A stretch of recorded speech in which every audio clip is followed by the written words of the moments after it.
Every day, you wake up on a battlefield, not in some distant land, but in the silent war waged within your own mind. This battle isn't marked by bullets or bombs, but by something far more dangerous. The relentless pull of your own desires. Temptations creep in quietly, some whispering promises of comfort, others screaming for attention.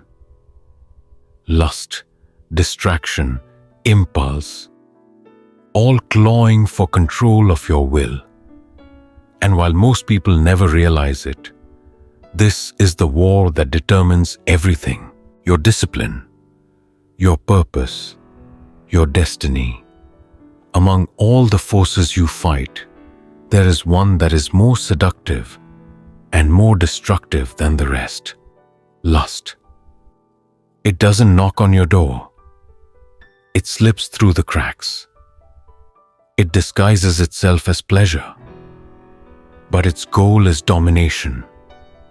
And if you let it, it will rob you of your focus, your strength, your future. But here's the truth. The mind that conquers lust can conquer anything. This isn't just about denying pleasure. It's about choosing clarity over chaos, strength over surrender, meaning over momentary escape. The person who wins this internal war becomes unshakable, a force of will, not weakness. You can either be ruled by your desires or rise above them and rule your life. The battle is real. The choice is yours. Lust is unlike any other force you face. It doesn't obey logic.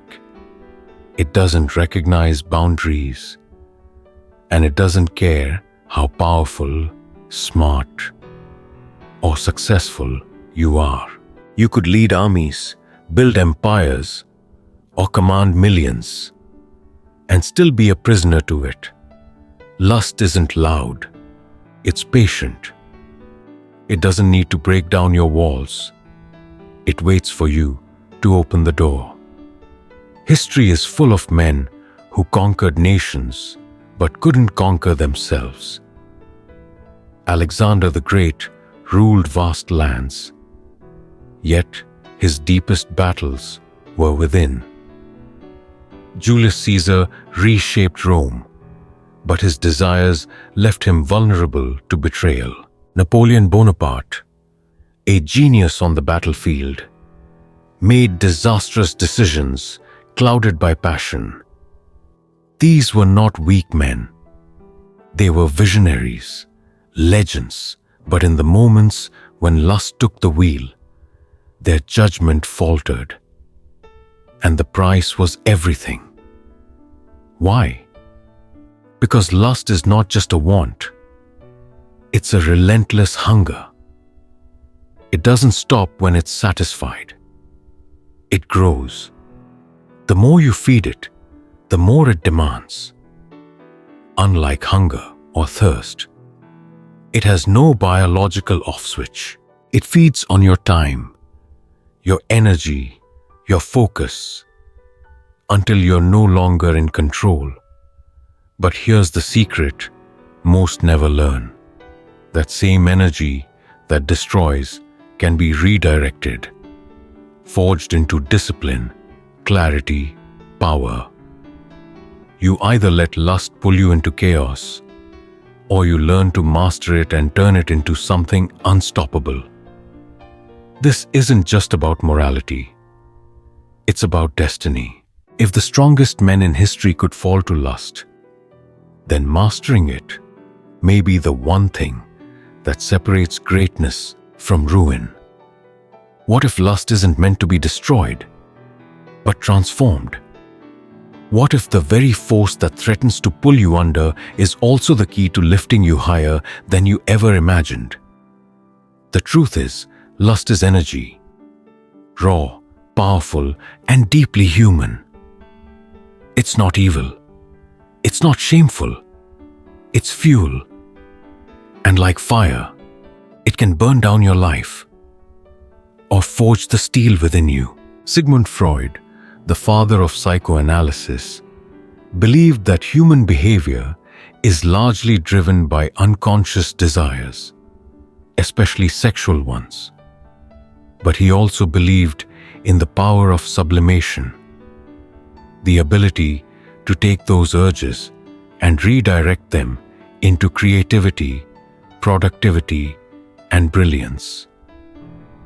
This isn't wishful thinking. It's the foundation of human potential. Just look at Nikola Tesla, one of the greatest inventors who ever lived. He chose celibacy, not out of fear or repression, but to protect his focus. He believed that abstaining from indulgence allowed him to channel all his mental energy into discovery, into building the future. Leonardo da Vinci and Isaac Newton, two towering minds in history, did the same. They understood something most never will, that the more you control desire, the more you control your destiny. This is the path of transformation. It's not about denying who you are. It's about elevating who you are. When you master your impulses, you don't lose energy. You unlock it. And that energy, it can build empires, reshape reality, and awaken genius. So the question isn't whether lust has power. It's whether you do. Lust doesn't just live in your thoughts. It lives in your brain. It's wired into your nervous system, driven by chemicals, circuits, and primal triggers. And if you've ever felt like it was impossible to control, there's a reason for that. When a person engages in lustful behavior, whether through pornography, fantasy, or casual indulgence, the brain releases a surge of dopamine, the neurotransmitter responsible for pleasure and reward. It's the same chemical released during drug use, gambling, and other addictive behaviors. The more frequently the system is activated, the stronger the neural pathways become, creating a reinforced loop of craving, satisfaction, and repetition. Over time, this loop creates what neuroscience calls desensitization. The brain becomes less responsive to the same stimuli. What once brought pleasure no longer satisfies, and the person begins to seek more intensity, more novelty, more escape. This is why so many people fall into a downward spiral. Their willpower weakens, their focus deteriorates, and their emotional capacity begins to numb. And yet, here's the powerful truth that most people never hear. The same brain that gets addicted can also be rewired. The same circuits that fuel lust can be redirected toward clarity, ambition, and purpose. Modern studies on neuroplasticity show that with conscious effort, the brain can heal, rewire, and rebuild stronger pathways. When you resist indulgence, your self-control circuits grow stronger. Every act of discipline strengthens your prefrontal cortex, the seat of logic, decision-making, and long-term vision. This isn't about shame. It's about power. You're not broken. You're just following a path your brain was conditioned to take. But you can take it back. You can break the cycle. You can reclaim your mind. Because once you understand how the system works, you stop being a victim of it. And when you stop reacting, and start choosing, you step into a level of power that most people never even touch. So, how do you conquer lust? How do you break free from something so deeply wired into your biology, your brain, your behavior? It begins not with punishment or guilt, but with awareness. Most people go through life unaware of the grip lust has on them.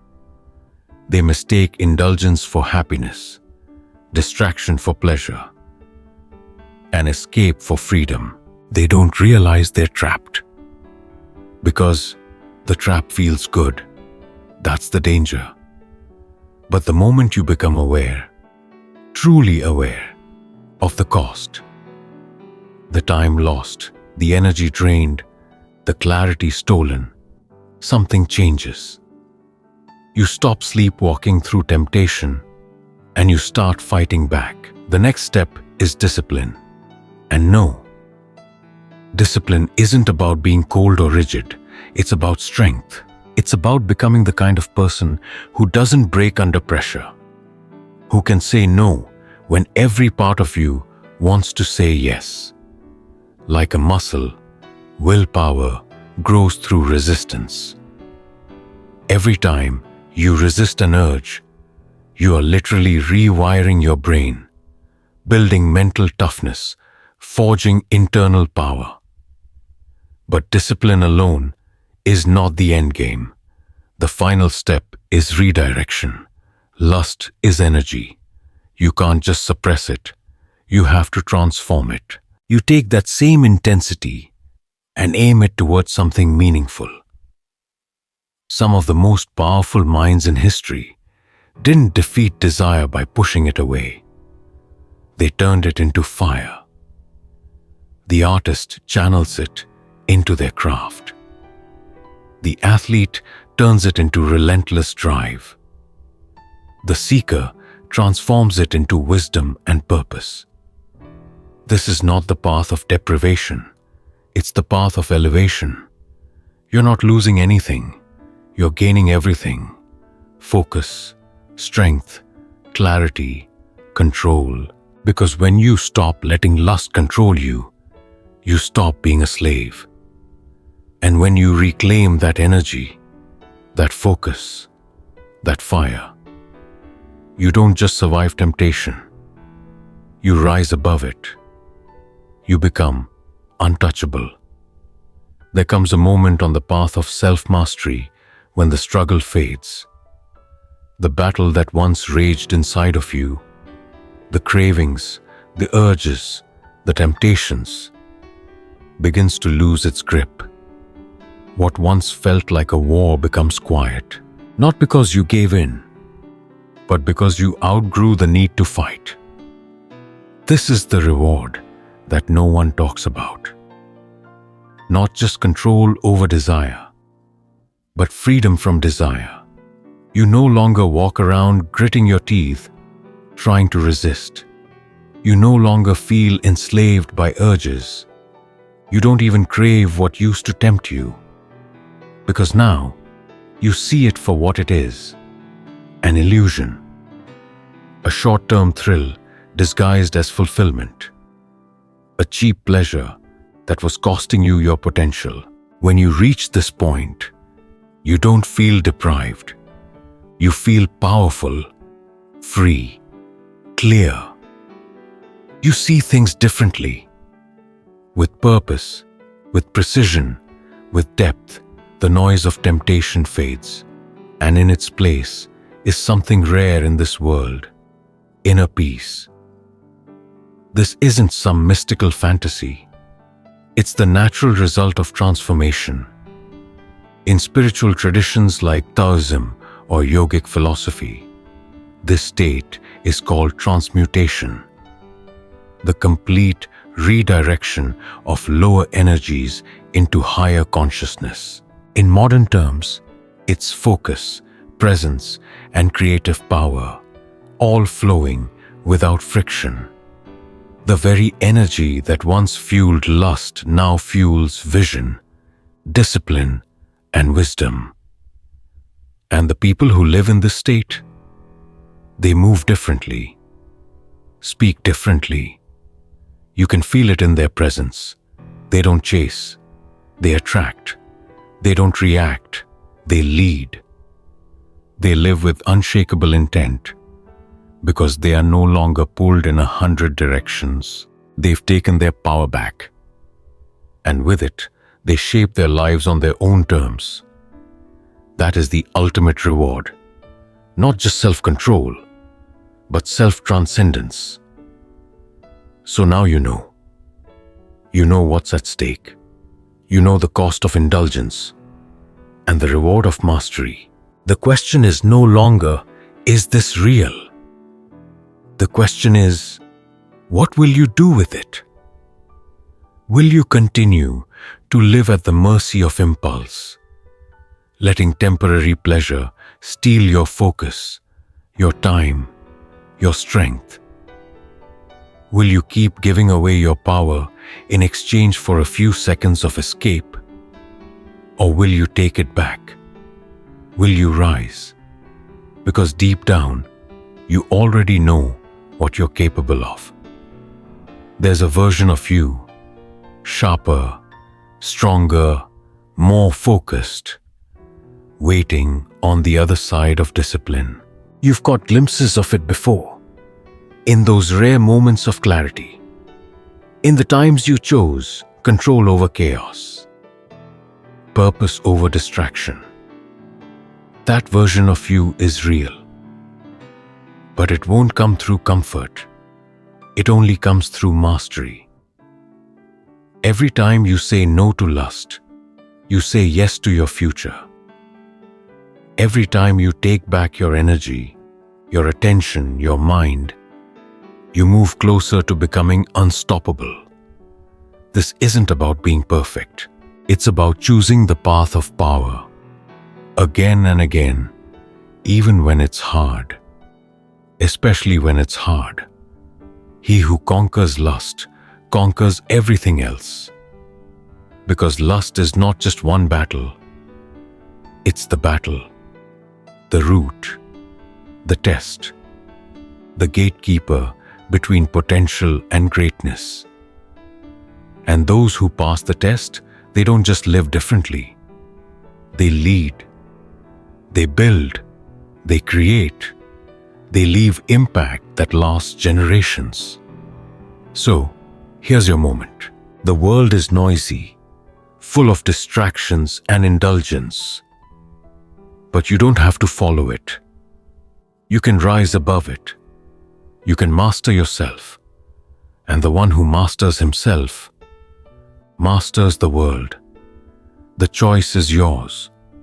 The time is now. In a world obsessed with instant gratification, true power belongs to those who can pause. The ability to stop, to think, and to choose, instead of reacting, is what separates a life of chaos from a life of purpose. The core lesson here isn't just about resisting lust. It's about recognizing the invisible forces that quietly control your decisions, your time, and your energy. Lust, in all its forms, not just sexual, but the craving for attention, validation, escape, is a master of disguise. It wears the mask of pleasure, but often delivers regret. It promises freedom, but silently builds chains. But here's the good news. You don't have to be its victim. The power to redirect your impulses is the power to reshape your future. Every time you choose discipline over indulgence, you build a stronger version of yourself. You sharpen your focus. You deepen your purpose. You become someone who doesn't just chase goals, but someone who becomes unshakable in the pursuit of them. This isn't about living a restricted life.